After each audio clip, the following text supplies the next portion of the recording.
प्यारे विद्यार्थियों, आज की इस हिंदी कक्षा में आपका स्वागत है। आज की कक्षा में हम वसंत भाग 2 में संकलित पाठ 1 हम पंछी उन्मुक्त गगन के का रिवीजन टेस्ट लेंगे।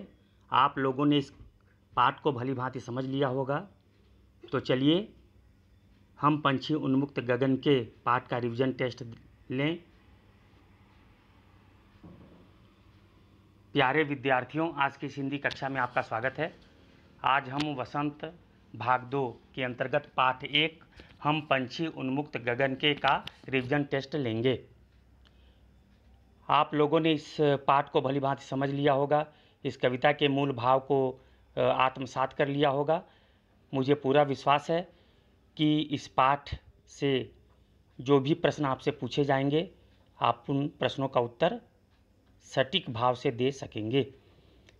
हम यह जो रिवीजन टेस्ट ले रहे हैं, इसमें 15 प्रश्न हैं और ये सारे प्रश्न बहुविकल्पीय हैं, यानी प्रश्नों के उत्तर के रूप में 2 विकल्प दिए गए हैं। आपको सही विकल्प को चुनना है। कुल 15 प्रश्न हैं, यानी 15 अंकों का यह टेस्ट है। जो 15 में 15 अंक प्राप्त करेंगे वे सर्वश्रेष्ठ हैं, जो 15 में 10 अंक प्राप्त करेंगे वे श्रेष्ठ हैं, और जो 15 में 7 अंक तक प्राप्त करेंगे उन्हें हम औसत मानेंगे, और 5 अंक से कम प्राप्त करने वाले कमज़ोर हैं। जो 5 अंक से कम प्राप्त करेंगे माना जाएगा कि वे इस पाठ को भली भांति नहीं समझ सके हैं, उन्हें इस पाठ को और समझने की ज़रूरत है। तो चलिए रिवीजन टेस्ट दीजिए। पहला प्रश्न है, हम पंछी उन्मुक्त गगन के कविता के कवि का नाम बताइए। क विकल्प में है रामधारी सिंह दिनकर, ख विकल्प में है शिवमंगल सिंह सुमन। प्रश्न 2, पंछी कहाँ उड़ना चाहते हैं। क विकल्प है उन्मुक्त गगन में, ख विकल्प है धरती पर। तीसरा प्रश्न है, पंछी क्या होकर गा नहीं पाएंगे। विकल्प के रूप में क है खुश होकर, ख है पिंजरबद्ध होकर। चौथा प्रश्न है, किससे टकराकर पंछियों के पंख टूट जाएंगे। क विकल्प है कनक तीलियों से टकराकर, ख विकल्प है चांदी की तीलियों से टकराकर। पांचवा प्रश्न, पंछी कैसा जल पीना चाहते हैं। क विकल्प पंछी ठहरा हुआ जल पीना चाहते हैं, ख विकल्प पंछी बहता हुआ जल पीना चाहते हैं। छठवां प्रश्न, कनक कटोरी की मैदा से अधिक पंछियों को क्या पसंद है। प्रश्न छठवां, कनक कटोरी की मैदा से अधिक पंछियों को क्या पसंद है। क विकल्प है कनक कटोरी की मैदा से अधिक पंछियों को कड़वी निबौरी पसंद है, ख विकल्प है कनक कटोरी की मैदा से अधिक पंछियों को मीठा आम पसंद है। सातवां प्रश्न है, स्वर्ण श्रृंखला के बंधन में बंधकर पंछी क्या भूल रहे हैं। क विकल्प है अपनी गति व उड़ान भूल रहे हैं, ख विकल्प है अपना गान भूल रहे हैं। आठवां प्रश्न, पंछी सपनों में पंछी क्या देख रहे हैं। आठवां प्रश्न है, सपनों में पंछी क्या देख रहे हैं।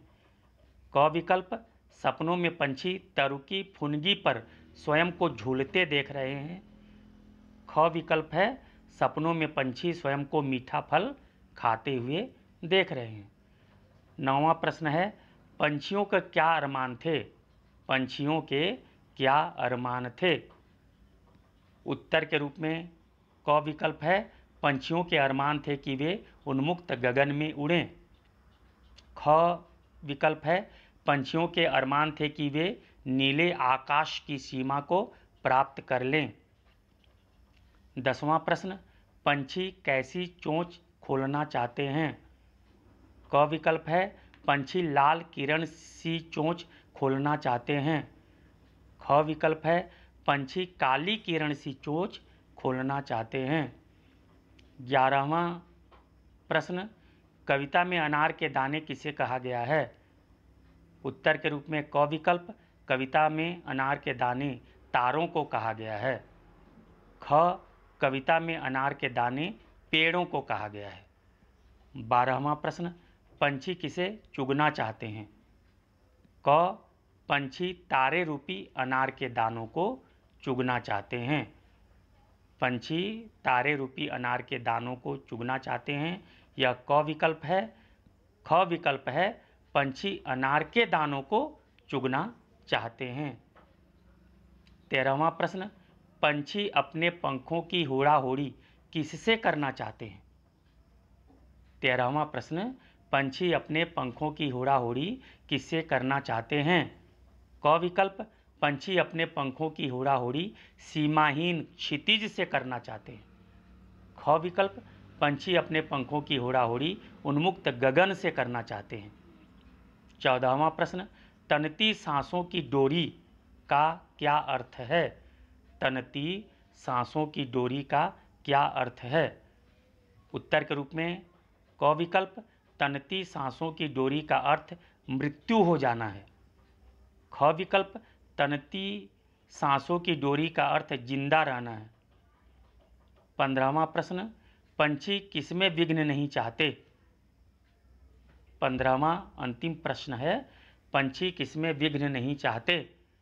क है, पंछी झूलने में विघ्न नहीं चाहते। उत्तर के रूप में ख विकल्प है, पंछी आकुल उड़ान में विघ्न नहीं चाहते। इस प्रकार ये 15 प्रश्न हुए। जैसा मैंने आपको प्रारंभ में बतलाया था, जो विद्यार्थी 15 में 15 अंक प्राप्त करेगा, यानी उसने सारे प्रश्नों के उत्तर सटीक दिए, वे सर्वश्रेष्ठ हैं। जिन्होंने 15 में 10 अंक प्राप्त किए वे श्रेष्ठ हैं। जिन्होंने 15 में 7 अंक प्राप्त किए हैं वे औसत हैं। यह माना जाएगा कि उनमें थोड़ी समझ है। और जो विद्यार्थी 5 अंक से कम अंक प्राप्त करेंगे, यानी 5 ही प्रश्नों के सटीक उत्तर देंगे, तो यह माना जाएगा कि वे कमज़ोर हैं, वे इस पाठ को भली भांति समझ नहीं पाए हैं। उन्हें और भली भांति इस पाठ को समझने की ज़रूरत है। तो मेरे इसी वीडियो के डिस्क्रिप्शन में इस पाठ हम पंछी उन्मुक्त गगन के की आलोचना या व्याख्या वीडियो का लिंक दिया हुआ है। आप डिस्क्रिप्शन में चले जाइए और वहाँ उस लिंक को खोलकर इस पाठ की व्याख्या को, इस पाठ के सार को, इस पाठ के भाव को भली भांति समझ लीजिए। और समझने के बाद फिर से इस टेस्ट को दीजिए, इस रिवीजन टेस्ट को दीजिए और देखिए कि क्या आप 15 में 15 ला पा रहे हैं।